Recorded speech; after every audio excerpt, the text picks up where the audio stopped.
off button, plus this on off button. Check the connections, and after remove the dome, then the three connections to the give the headlight. Remove the headlight, then the three connections to the headlight. First one green, blue, and white. Don't touch the blue wire, and remove the green wire. Remove the green wire. Connection to the black wire to the green wire, and give the connection to the headlight.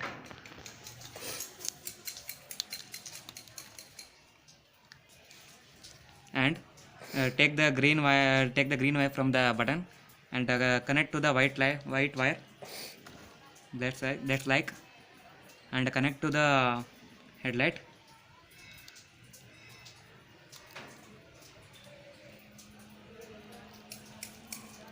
After give the connection on your bike, check the working condition. Let's on